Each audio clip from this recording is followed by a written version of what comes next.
Dear students, आज के इस वीडियो लेक्चर के अंदर हमारा टॉपिक नंबर 6 है जो कि डिजाइन पैटर्न के ऊपर जो है वो मुश्तमिल होगा। डिजाइन पैटर्न जो है वो क्या होते हैं? Introduction to design pattern. Actually ये क्या चीजें होती हैं, हम क्यों डिजाइन पैटर्न इस्तेमाल करते हैं? तो मेन डिजाइन का जब हमने इंट्रोडक्शन किया था तो उसके अंदर भी मैंने आपको ये बात बताई थी कि डिजाइन पैटर्न हमारे पास एक ब्लूप्रिंट होते हैं कि जब हम सॉफ्टवेयर डेवलप कर रहे होते हैं या जो टीम होती है वो जब सॉफ्टवेयर डेवलप कर रही होती है तो उस वक्त हमें कोई ना कोई प्रॉब्लम आ जाता है, हमें पता नहीं चल रहा होता कि हमने इसको जो है वो प्रॉब्लम को कैसे सॉल्व करना है। तो फिर डिजाइन पैटर्न एक ऐसे होते हैं कि जो हमें वे फॉरवर्ड बताते हैं, हमें बताते हैं कि ये प्रॉब्लम जो है वो इस तरीके से सॉल्व हो सकता है, ये प्रॉब्लम जो है वो इस तरीके से सॉल्व हो सकता है, इस स्टेप से आगे हमने इस स्टेप के ऊपर जाना है, अगर इस स्टेप से सॉल्व नहीं हो सकता तो दूसरे स्टेप से हम कैसे सॉल्व कर सकते हैं।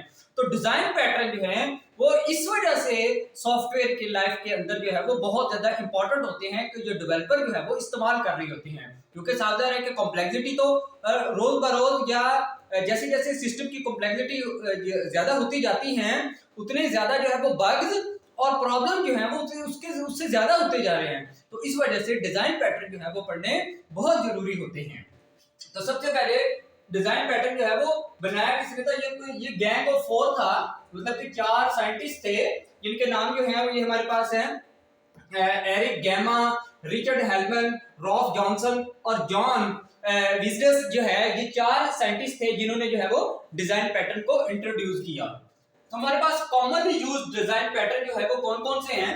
तो सबसे पहले हमारे पास जो है ये 4 बहुत सारे डिजाइन पैटर्न हैं जिनको हम यूज कर सकते हैं, बट यहाँ पर जो है वो हम 4 पैटर्न जो है वो यूज कर रहे हैं जो कि आम सॉफ्टवेयर जो छोटा सा सॉफ्टवेयर डेवलपर होता है वो जो है वो लाजमी तौर पर इनको जो है वो माइंड में रख कर सॉफ्टवेयर की डेवलप कर रहा होता है।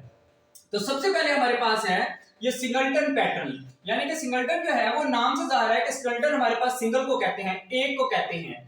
ये हमारे पास डिजाइन पैटर्न एक ऐसा पैटर्न होता है जिसके अंदर जिस तरीके से हमारे पास हम ये कह सकते हैं कि एक लॉक की एक ही की हो सकती है, ठीक है, एक लॉक की सिर्फ एक की है।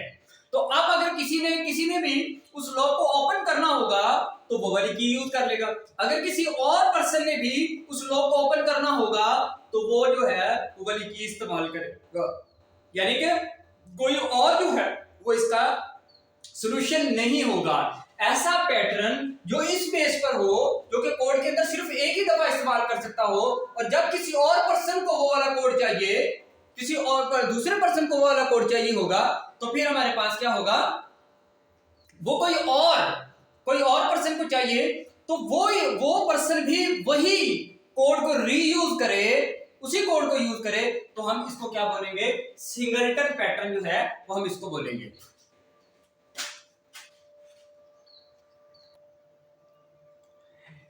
इसके बाद जो है ये देखें, ये सारी इसकी डिस्क्रिप्शन जो है वो लिखी हुई है, जो मैंने आपको बोला है वो सारा यहाँ पर लिखा हुआ है।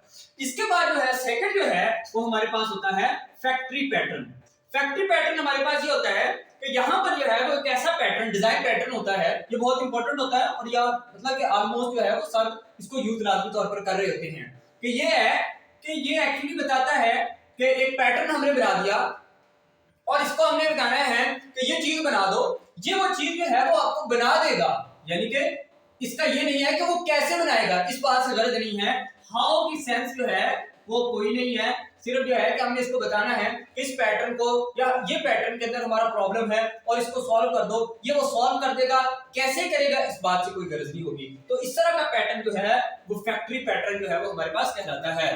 The factory design pattern is like having a special workshop that knows how to create different products। वो खुद जानता है कि कैसे प्रोडक्ट करना है, but you don't need to worry about the details, यानी कि आपको इसकी डिटेल के ऊपर किसी भी चीज की जरूरत नहीं होगी।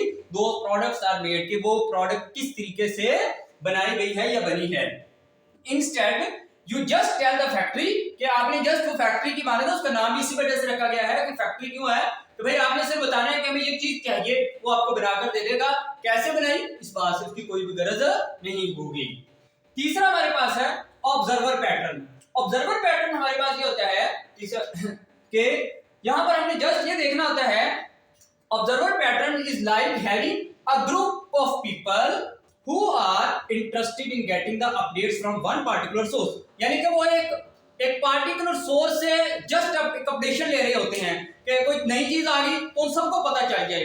तो एक ऐसा पैटर्न जो सबको मतलब कि इंडिकेट कर देता है कि अलर्ट आ गया है, कुछ चीज आ गई है, कोई नोटिफिकेशन आ गया है। एक्स्ट्रा सॉफ्टवेयर डेवलपमेंट टीम के अंदर बहुत सारी कम्युनिकेशन और बहुत सारी टेक्नोलॉजीज का जो है वो अपडेशन होती रहती है और नई चीजें आती रहती हैं।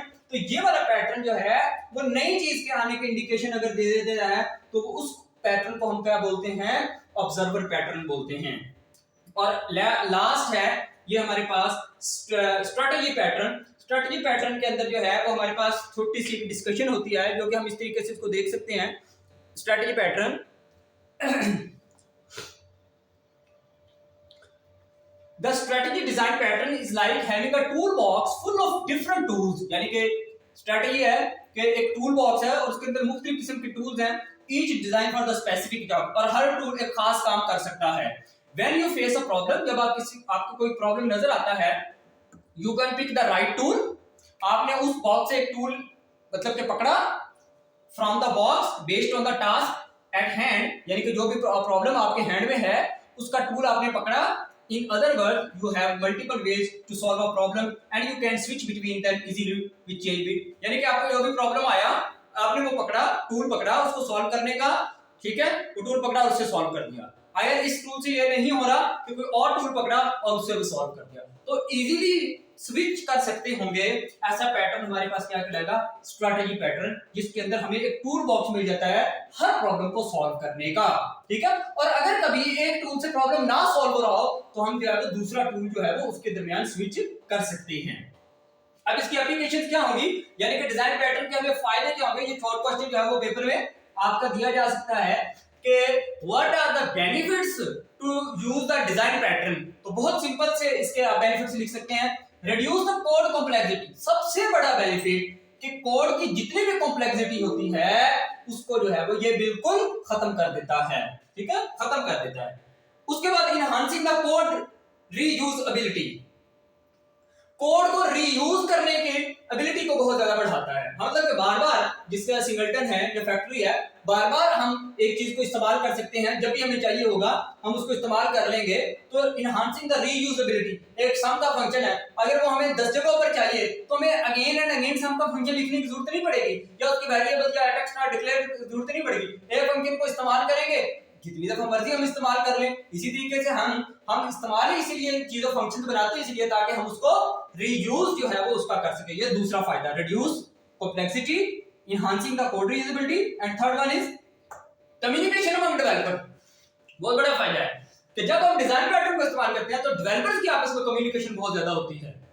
डिफरेंट कंपनीज के डेवलपर जो होते हैं वो आपस में कम्युनिकेट करते हैं और उनको जो है वो पता चलता है कि नई चीजें कौन सी आ रही हैं और ये काम जो है वो इस तरीके से हो सकता है। फॉर एग्जांपल, ये वाला सॉफ्टवेयर जो है, ये वाली कंपनी जो है वो इस तरीके से बना रही है, तो हम भी इस तरीके से बना सकते हैं। या अगर वो इस तरीके से बना रहे हैं तो हम किसी और मेथड से बना सकते हैं। तो एक दूसरे से नॉलेज स्प्रेडिंग जो है वो बहुत ज्यादा यहाँ पर होती है कम्युनिकेशन के जरिए से। तो these are the very important benefits for the design pattern.